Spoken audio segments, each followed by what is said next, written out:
Two anime series have become widely known around the world: Solo Leveling and Jujutsu Kaisen. These stories are led by characters as popular as the works themselves, Sung Jin-Woo and Satoru Gojo. And what do these two characters have in common? The answer is simple. Both carry the title of the strongest. But what would happen if these two forces clashed? How would the powers of the Shadow Monarch handle the user of Limitless and the Six Eyes? Who would emerge victorious in this battle? That's what you'll find out in today's video. But not before you leave a like and check if you're subscribed to the channel, with the notification bell turned on, so you don't miss any upcoming videos. Let's go. Before we compare their abilities, it's important to review each of their powers and understand their capabilities. So we'll begin with the protagonist of Solo Leveling, Sung Jin-Woo. You're strong, I'll give you that. But I've got some bad news. I've been leveling up lately. The Shadow Monarch, the greatest fragment of brilliant light, the darkness. Sung Jin-Woo holds many titles, and all of them are well-deserved. For those curious, Sung Jin-Woo is currently in the void between universes in Solo Leveling, facing off against a cosmic threat known as the Aitar, or Outer Gods beings, who seek to claim control over the universe left behind by the fallen Absolute Being, the creator god of this world. Sung Jin-Woo has such an extensive list of abilities that it would be impossible to cover them all at once. So we'll focus only on his main powers. Among the Monarch's abilities, the most notable are: first, Necromancy. Sung Jin-Woo can turn any creature with a soul into an undead soldier. These soldiers, known as shadows, are formed from death energy and cannot be destroyed by conventional means. Additionally, they are incorporeal beings, allowing them to freely change shape and move through shadows. His necromancy is so powerful that he can even turn a soul into a soldier from just a trace of dried blood, as shown in one of the manhwa's bonus chapters. Second, Death Manipulation. The titles that Sung Jin-Woo carries include King of the Dead and King of Death. As the Shadow Monarch, he is truly immortal, as described by Beru in Solo Leveling Ragnarok, and holds absolute control over the energy of death. In Solo Leveling Ragnarok, Jinwoo was even able to revive the Monarch of Destruction, Antares, although he could not restore Antares to his original existence, only granting him a new physical form. Third, Shadow Manipulation. A sub-ability derived from his Death Manipulation, this technique allows Sung Jin-Woo to control shadows in countless ways. With it, he can create simple clothing, as seen during his reunion with Cha-Hae-in, or manifest a giant astral form resembling one of his shadow soldiers. He can also forge colossal weapons for use in battle, or hurl them at his enemies. In Chapter 31 of Solo Leveling Ragnarok, there is a strong implication that he can create a shadow sanctuary in the real world, though its full capabilities have yet to be revealed. This sanctuary appears to be a space where reality itself bends, containing countless stars within. Using this ability, Jinwoo was able to push back one of the Itarim armies through a dimensional rift, exiling them into the void between universes. This sanctuary may be a more accessible, albeit limited version of the so-called Eternal Rest World, an infinite dimension existing within Sung Jin-Woo's own shadow, where he holds absolute control over reality itself. And that's an ability you'll want to keep an eye on. Besides these, there are countless other powers and impressive feats from Jinwoo. But now it's time to talk about the other protagonist of this video, Satoru Gojo. You lose. Don't delude yourself. The strongest sorcerer of the modern era.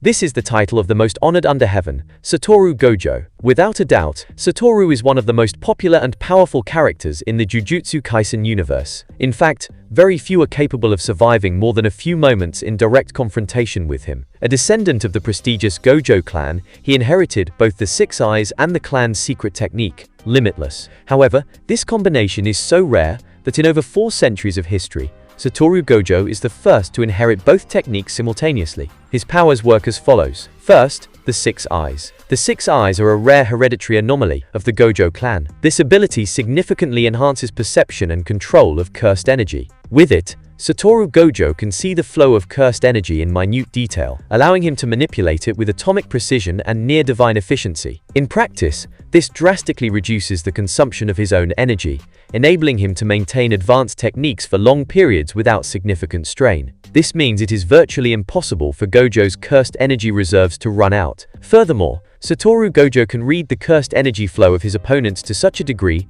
that he understands the nature of their techniques before they even activate. And beyond just understanding their techniques, Gojo is also capable of practically predicting the moves and techniques his enemies are about to use. Second, Limitless. Limitless is the Gojo clan's secret technique and one of the most versatile abilities in the entire series. It operates by manipulating space and altering the perception of reality itself. One of its most well-known applications is Infinity, a technique that indefinitely slows down anything approaching Gojo by infinitely dividing the space between him and the moving object, until that object appears to stop completely. This barrier makes Gojo practically untouchable, as no attack, no matter how fast, can ever reach him. Gojo can also use Blue, a technique that amplifies the cursed energy of Limitless to create a field of extreme attraction. This causes space to collapse toward a single point, violently pulling in everything around it. Simply put, Blue pulls things toward a specific point. Alongside it, there's also Red, a technique that inverts negative cursed energy into positive energy. The result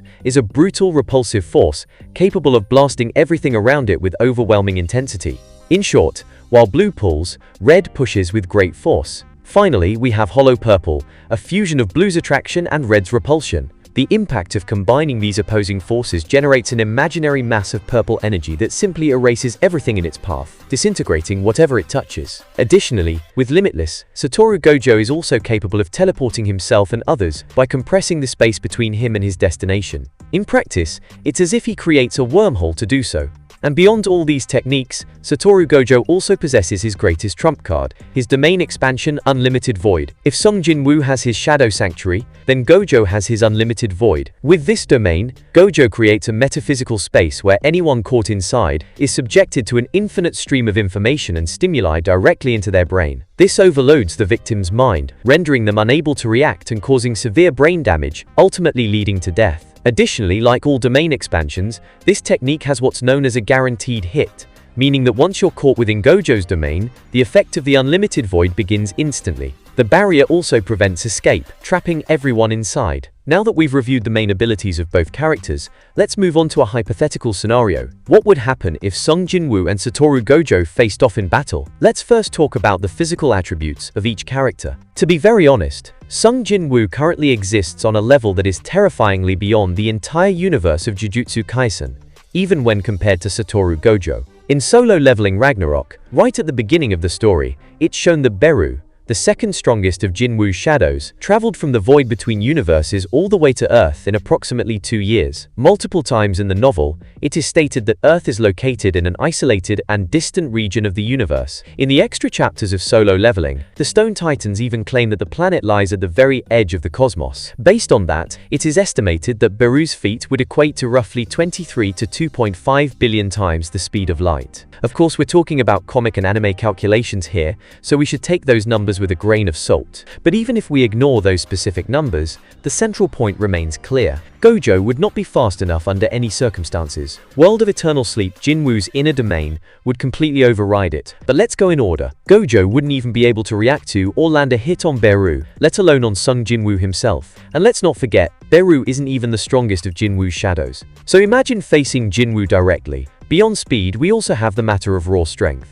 In Chapter 10 of the Solo Leveling Ragnarok manhwa, we see a brief glimpse of what appears to be an apostle of Eatar, a being larger than planet Earth itself. If you'd prefer to interpret this image as a metaphor, that's fine. However, in Chapter 293 of the Ragnarok novel, there is a direct mention that reinforces this absurd scale of power. So I believe that even this short section is already enough to make the point clear.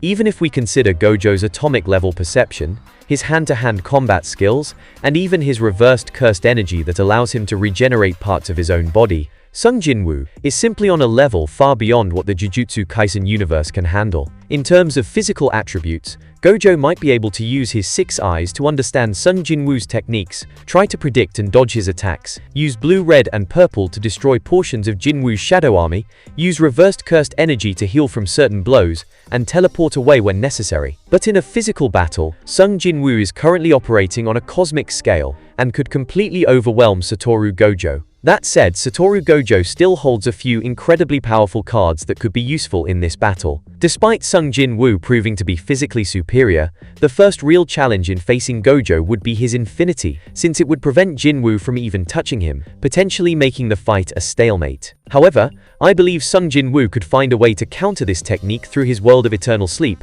an infinite dimension that exists within his own shadow, where his entire shadow army resides, and where he has absolute control over reality. To give you an idea, Ashborn, the former Shadow Monarch, was able to completely alter this space, turning everything into a void of pure darkness. So the idea here is this. Once Satoru Gojo is trapped inside the world of eternal sleep, both the space he occupies and the space where his infinity exists could be completely altered according to Jinwoo's will. In that case, it doesn't matter if Gojo's barrier is infinite, because in the world of eternal sleep is also an infinite space dimension, and it allows Sung Jin-Woo to alter the reality of that entire infinite space according to his will. And the most ironic detail is that this world is referred to by Sung Jin-Woo himself as a sanctuary. So what a funny coincidence, right? First, Sukuna's sanctuary, and now Jinwoo's sanctuary, becoming a major problem for Satoru Gojo. Therefore, there's a high chance that Sung Jin-Woo could bypass Gojo's infinity by altering the entire space Gojo occupies. But to do this, Jinwoo would need to transport Gojo into that dimension.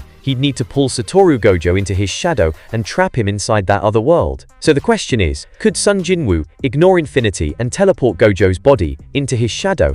The most likely answer is yes. One thing that needs to be made clear is that Sung Jin-Woo's shadow itself is also infinite, since it is the dimension of eternal rest. So in theory, it should be capable of negating or even encompassing another infinite. What Jinwoo would do is essentially wrap Satoru Gojo infinity included within his own shadow and send him into the dimension. It's worth remembering that Jinwoo is capable of teleporting others without needing physical contact to do so. In this way, Gojo's body would be enveloped by Jinwoo's shadows and transported into the world of eternal sleep, where Gojo would then have to either face an army of 100 million shadows or be completely erased from existence by Jinwoo himself. Again, within this dimension of endless darkness, Sung Jin-Woo holds omnipotent-like power to create, alter, or destroy anything he wants in that space. However, before Jinwoo could trap Gojo in his shadow, Satoru Gojo might understand how the technique works and, foreseeing the danger, activate his most powerful trump card, Domain Expansion Unlimited Void.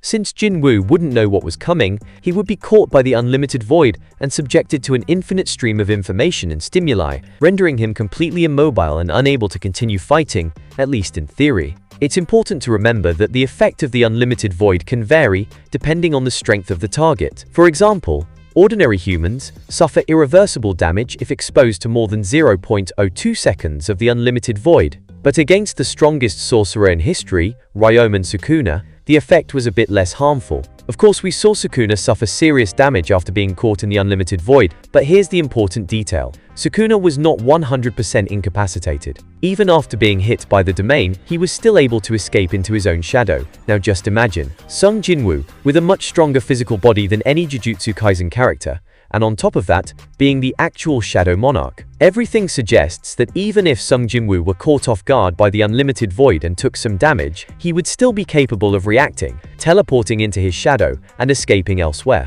After that, realizing Gojo had become a real threat, Jinwoo could use another one of his Shadow Monarch abilities to deal with the unlimited void. For those who don't know, Monarchs have the ability to manipulate and break dimensional barriers, so Jinwoo could create a dimensional rift that splits the space occupied by the unlimited void. From there, the possibilities become endless. Jinwoo could send Satoru Gojo to another dimension, or engulf him in his shadow and transport him to the dimension of eternal darkness. With all this in mind, I think my point is clear. This is definitely not a fair fight, especially when considering Sung Jin-Woo's current level with all the powers of the Shadow Monarch. In the end, Satoru Gojo might only be able to land a surprise blow with the unlimited void, but hopes are not entirely lost. I believe that Gojo could stand a chance of victory if he fought Jinwoo back when he was only at the level of a national rank hunter. And that's no small feat. After all, national rank hunters are individuals capable of subjugating an entire country. Just like in Jujutsu Kaisen, special grade sorcerers like Gojo are described as being powerful enough to take down an entire nation as well.